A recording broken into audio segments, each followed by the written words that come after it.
9번째 해석학 수업입니다. 이 9번째 해석학을 다룰 부분은 교재 제4장이 되겠습니다. 교재 4장의 주제는 보편적 해석학입니다. 지금 우리가 다루고자 하는 해석학은 보편적 해석학인데, 그러면 보편적 해석학이라고 하는 의미를 먼저 설명을 드리자면, 일단 그 형용어로 사용하고 있는 보편적이다라고 하는 데에 의미를 여러분이 기억을 하시면 될 것 같은데, 보편적 해석학이 지향하는 것은 형용어로 사용한 보편적입니다. 보편적이라고 하는 말은 개별적이라고 하는 말과 조금 다른 의미로 사용하고 있다라고 하는 것을 이해하시면 쉽게 의미가 통하지 않을까 싶습니다. 만일에 우리가 편견이나 선입견이 없는 그런 해석을 보통 우리가 이야기할 때 보편적이다, 일반적이다 라고 이야기를 하는데, 이런 해석에 대한 강조를 가지고 있는 그런 해석학이 보편적 해석학입니다. 상당히 이상적인 그런 해석학이라고 볼 수 있습니다. 편견과 선입견이 전혀 없는 해석은 가능한가라고 보는데, 우리가 나중에 여러 해석학의 이론들을 살펴보게 될 때 편견이나 선입견이 없는 해석은 불가능하다라고 하는 것을 나중에 알게 됩니다. 왜냐하면 한 인간이라고 하는 것은 그가 살아온 배경과 환경과 문화, 이와 같은 그런 주변의 요인들이 그로 하여금 객관적이고 엄밀한 해석을 방해하고 있기 때문에 그러지 않나 싶습니다. 한마디로 보편적 해석학은 이상적이다라고 말씀을 드렸는데, 아이러니하게도 현실을 거역하는 이상적인 꿈이라고 하는 것을 실현하고자 하는 사람들에 의해서 현실화되기도 했는데, 아마 해석의 이론 가운데서 이런 보편적 해석학을 주장했던 두 철학자가 있었는데, 프로테스탄트 성서 해석학 전통에 서 있는 프리드리히 슐라르마허와 인간 본성에 관한 연구에 천착을 해왔던 윌헬름 딜타이 두 사람에 대한 이야기입니다. 이 두 사람을 통해서 보편적 해석학이 갖는 의미가 무엇인지 우리가 살펴보도록 하겠습니다.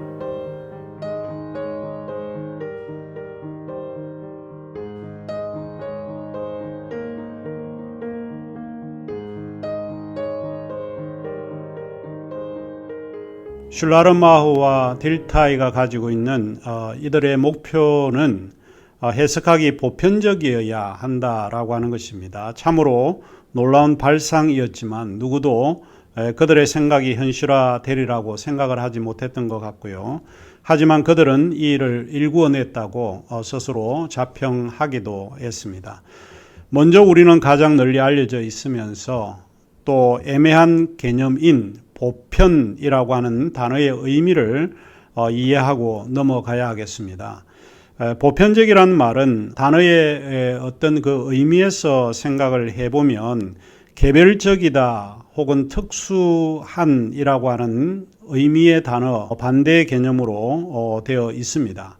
그것은 구체적이거나 또는 개별적이라기보다는 일반적이라고 하는 뜻으로 사용되고 있는 것이 보편적이라고 하는 어휘입니다.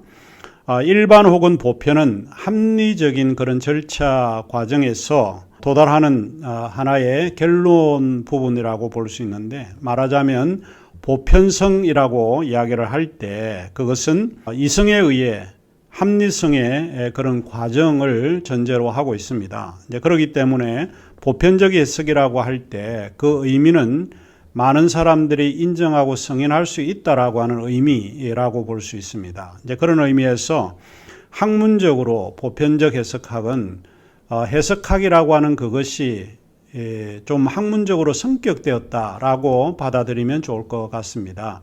당시에는 해석학이 여러 학문 분야에서 널리 이렇게 퍼져 있던 이야기입니다. 하나로 묶어 있는 그런 학문의 영역이 아니었습니다. 법률에서도 해석학이라고 하는 게 있었고, 신학에도 해석학이 있었고, 문학에도 해석학이 있는데, 여러 개별적으로 지역적으로 흩어져 있는 거를 하나의 역사학, 문학, 신학과 같이 학문적으로 하나가 되었다라고 보는 것이죠. 그래서 학문으로 성격화되었다라고 하는 의미에서 보편적 해석학이 자리를 잡게 되었다라고 볼 수 있습니다.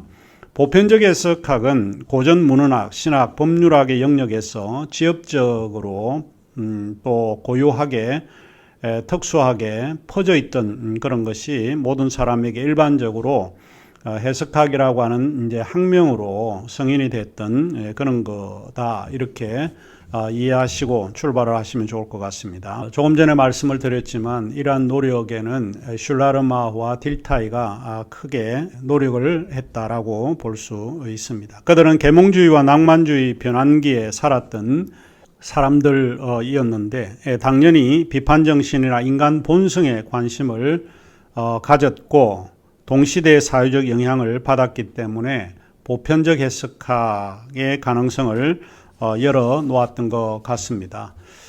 자, 그러면 이제 우리가 이 4장에서 우리는 슐라르마와 딜타이라고 하는 두 인물을 중심으로 보편적 해석학이 갖는 특징들을 간략하게 살펴보는 게 좋을 것 같습니다.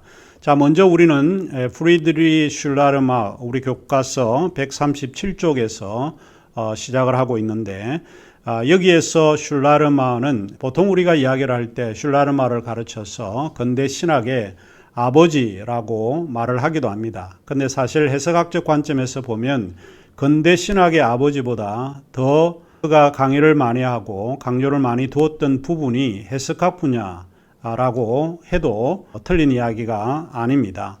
해석학에서 슐라르마는 프로테스탄트 성경 해석학의 전통에서 있었던 그런 인물이었습니다. 그는 슐레케라고 하는 그런 학자의 영향으로 플라톤을 번역한 그런 번역자이면서도 고전 문헌학자입니다. 그리고 동시에 신학자이고 철학자의 영향을 받았던 철학자라고 말을 할 수 있습니다. 더욱 그는 번역을 뭐라고 이야기를 하는가 하면 반역적 행위이고 번역가들 사이에서 해석학적 경쟁자라고 부르기도 했던 인물입니다. 그에게 번역은 무엇을 이야기를 하는가 하면 저자의 의도를 정확히 그려낼 수 없는 해석적 한계를 정직하게 설정하고 시작을 해야 된다라고 주장을 했습니다. 그러면서도 그가 궁극적으로 관심을 갖는 것은 저자의 의도를 파악할 수 있는 데까지 다 파악을 해야 한다. 그래야 이게 객관적이고 보편적이지 않냐라고 이런 주장을 하고 있습니다. 그가 해석학에서 이 번역과 연관되어 있는 이런 관심을 갖게 된 것은 그의 인생에서 하나의 계기가 있었습니다. 그는 대학을 졸업하자마자 자기 친구의 그 아내를 윤리학과 연관되어 있는 문제로 인해서 그 그르노를 사랑하게 됩니다. 그르노는 이미 친구의 부인이기도 하지만 자기는 결혼을 하지 않은 사람인데 두 사람이 연분으로 인해서 떨어질 수 없는 그런 관계를 오랫동안 지속하게 됩니다.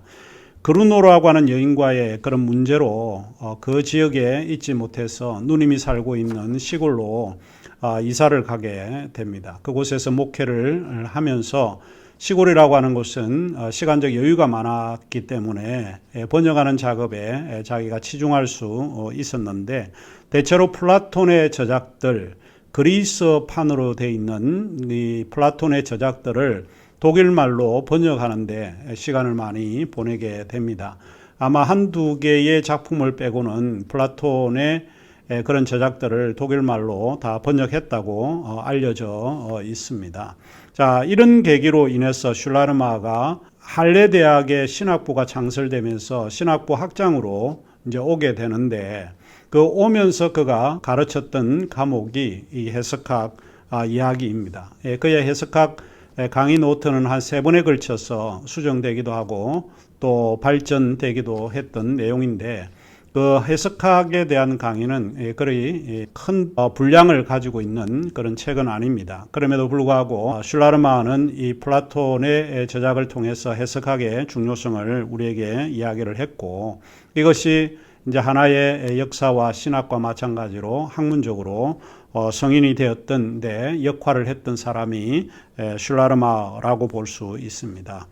번역이라고 하는 것은 일종의 정확한 글 읽기를 거부할 수 있다. 이렇게 우리가 많이 들어왔습니다. 정확한 글 읽기라고 하는 것은 어쩌면 우리가 생각할 때 존재하지 않을지 모릅니다. 한 고전의 텍스트를 놓고 서로 다른 배경의 그런 사람들이 번역을 시도하게 되면 똑같은 번역이 이루어지지 않고 서로 다른 의미가 드러나는 번역을 할 수 있을 것 같습니다. 서로 다른 의미와 강조를 고안하여 만들어낼 수 있는 게 번역가에 따라서 다르게 할 수 있을 겁니다. 이처럼 번역이라고 하는 것은 죽어가는 이야기를 현실에 살아있는 이야기로 재생할 수 있다라고 하는 어떤 가능성에 대한 개방성입니다.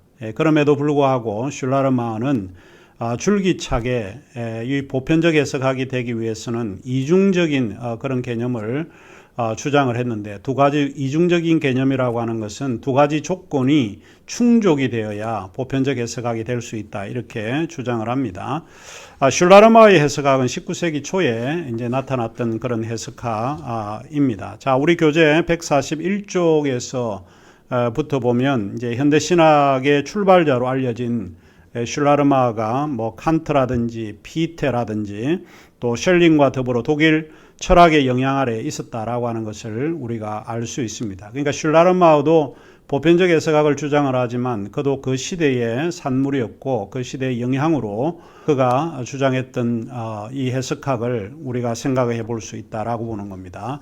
자, 기억을 해야 될 것이 하나 있습니다. 슐라르마어 그러면 이해의 이중적인 조건이다 라고 하는 것입니다. 이해는 두 가지 조건이 충족이 되어야 된다 라고 하는 것입니다. 보편적이 되려고 하면 이 두 가지 조건이 충족이 되지 않으면 이해될 수 없다라고 보는 겁니다. 전통적 해석학은 그 시대에 인간의 본성과 중요성을 인식하지 못했는데, 이제 슐라르마어는 이것을 굉장히 사실 그 시대의 배경에 의해서 인식하게 되었다라고 하는 이야기입니다. 자, 142쪽의 밑에 문단에 가시면은 이제 이러한 생각이 앞서 이야기를 했지만은 플라톤의 번역에서 잘 드러나고 있습니다. 그에게 플라톤의 작품들은 뭘 이야기를 하는가 하면 플라톤에 관하여 말하고 싶은 것이 아닙니다.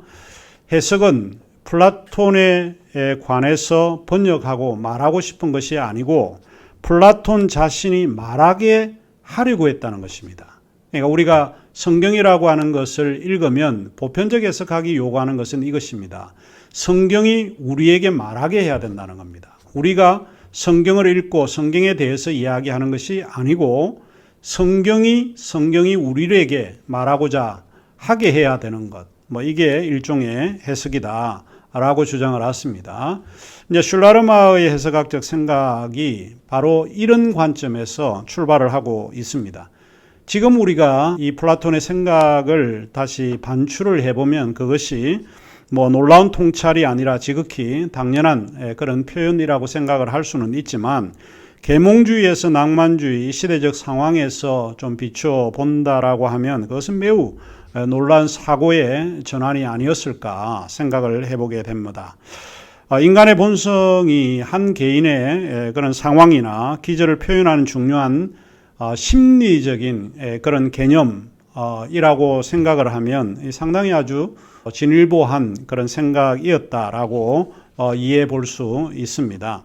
저자의 기질, 저자의 성향, 저자의 세계관이 텍스트에 영향을 미친다라고 하는 것은 결국 한 개인의 사고 범주에 해당되고 있다라고 주장되어질 수 있습니다. 종국에 가서는 저자의 심리적 상태나 의도를 밝히는 것이 해석의 결정적인 그런 역할이고 또 하나의 조건이 될 수 있다라고 하는 것입니다. 그래서 보편적 해석학에서 가장 중요한 것이 있다면 이런 그 저자의 어떤 심리라든지 텍스트의 본문이라든지 이런 거에 대해서 치중해서 관심을 갖는 그런 것이 더 중요하다 그럽니다. 자, 그러면 이제 간단하게 이제 설명을 하면 슐라르마어가 해석의 이중적, 이해의 이중적 조건을 언급했는데, 이중적 조건은 무엇을 이야기를 하는가? 하나는 문법적인 이해를 이야기를 하고 하나는 심리적 이해를 이야기를 합니다. 이 다른 거는 다 잊어버려도 괜찮은데 이 두 가지를 기억하시면 좋을 것 같습니다. 자, 슐라르마어의 보편적 해석학에서 이해의 두 가지 조건이 중요하다고 말씀을 드렸는데 그 조건은 무엇인가요? 하나는 문법적 이해이고 또 하나는 심리적 이해다 라고 하는 것입니다. 이 두 가지를 잊어버리지 않았으면 좋을 것 같습니다. 자, 우선 문법적 이해라고 하는 것은 뭘 이야기를 하는가? 문법적 해석은 두 가지 의미가 함축되어 있습니다. 하나는 문법적 해석이라고 하는 것은 주어진 텍스트보다 정확한 의미를 이끌어낼 수 있다는 데 의미가 있습니다. 문장 표현의 언어 혹은 그 언어의 도움을 받아 텍스트의 참된 의미를 발견해야 한다는 일입니다. 결국 우리가 성경이라고 하는 텍스트를 읽게 되면 그 텍스트에 쓰여진 문장의 의미, 단어의 의미, 저자가 사용했던 단어의 어휘의 의미가 무엇인지를 정확한 의미를 발견해내는 것이 해석의 기본이다라고 보는 것입니다. 그렇게 해야 우리가 본문에 대한 이해를 가지게 된다라고 하는 이야기입니다. 자, 여기에서 이제 의미는 구체적으로 그러면 무엇을 의미하는가 하는 것입니다. 우리가 단어나 텍스트의 내용을 이용했다는 것이 의미를 발견했다라고 말할 수 있는 건가? 뭐 그런 의미로 사용되는 것은 아니지만 슐라르마가 이해하고 있는 것은 의미의 단위화를 주장하고 있습니다. 저자가 이 단어를 썼다라고 하면 그 잔의 그 정확한 의미, 그 의미를 우리가 이해해야 한다라고 보는 건데 이제 그런 의미에서 그는 의미의 단일성을 지칭하고 있다라고 봅니다. 의미는 여럿이 아니고 하나라고 하는 것이죠. 이것은 단어들이 항상 그가 이야기를 하고 있듯이 객관적이고 고정된 어떤 것을 의미하기 때문입니다. 저자가 이 단어를 사용할 때는 정확하게 그 단어의 의미가 분명히 있습니다. 우리가 자의적으로 해석하는 단어의 의미가 아니라 저자가 가지고 있는 그 단어의 의미를 정확하게 기술에 내어야 한다라고 하는 것입니다. 이제 그런 의미에서 의미의 단일화를 주장을 했다라고 하는 것입니다. 이제 그에게 있어서 단어들의 의미는 상대적인 그런 차이를 갖고 사용된 것이 아니라 객관적이고 또 명확한 은밀한 의미의 그런 단어를 사용되었다라고 하는 것을 암시하고 있습니다. 하나의 말은 오직 하나의 의미만을 갖는다라고 하는 것이 그가 사용한 유명한 명제이기도 합니다. 문법적 이해에서 또 두 번째로 우리가 살펴볼 수 있는 의미는 그것은 텍스트에 사용되고 있는 언어와 그 언어 주변을 둘러싸고 있는 다른 언어들과의 연관성에서 파악되어질 수 있다라고 주장을 하는 것입니다. 단어들은 저자의 사유 혹은 정신과 연관해서 파악될 때에 그것의 의미가 훨씬 잘 이해될 수 있습니다. 이런 점에서 슐라르마는 말은 공유된 생각을 전달하는 수단이다라고 주장을 했습니다. 그런데 이 말은 언어가 이미 이해되었다는 것인지 아니면 언어가 사유되었다는 것이신지 분명한 의미가 전달되지는 않습니다. 그럼에도 불구하고 언어라고 하는 것은 이미 그 언어는 그 시대의 언어이기 때문에 주변의 언어들과 연관해서 이해를 하면 더 쉽게 이해가 될 수 있다라고 주장을 했습니다. 자, 그러면 이제 하나를 우리가 끝냈는데요. 이해의 이중적인 문법에서 문법적 이해를 우리가 살펴보았습니다. 그 다음에 이제 두 번째 문법의 이중적 이해에서 두 번째 조건이 무엇인가 하면 심리적 이해입니다. 심리적 이해. 두 번째 조건이 심리적 이해인데 이 심리라고 하는 것은 정확하게 누구를 이야기를 하는가 하면 저자의 심리를 이야기합니다. 우리가 독자의 심리도 생각을 해볼 수 있고 또 다른 어떤 사람들의 심리도 이야기를 해볼 수 있는데 그런 거의 심리를 의미하는 것이 아니고 여기에서는 저자의 심리를 이야기를 합니다.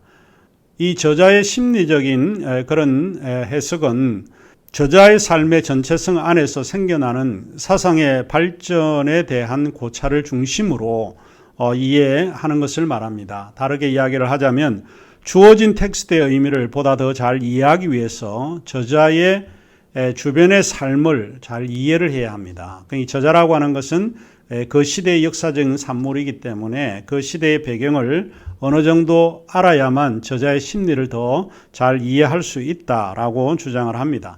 쉽게 말하자면 요 심리적 해석학은 저자의 사유의 맥락을 성실하게 따르는 해석자여야 한다라고 보는 겁니다. 가령 그 시대의 저자를 연구를 하는데 그 저자의 심리적인 이해를 추구하려고 살펴보려고 하는데 지금 현재 어떤 저자의 주변을 이야기를 하면 안 되겠죠. 그 시대에, 그러니까 근대면 근대, 르네상스 시대면 르네상스, 이 시대의 이야기를 파악을 해야만 저자의 심리적 이해를 더 한결 잘 이해될 수 있다라고 하는 이야기입니다.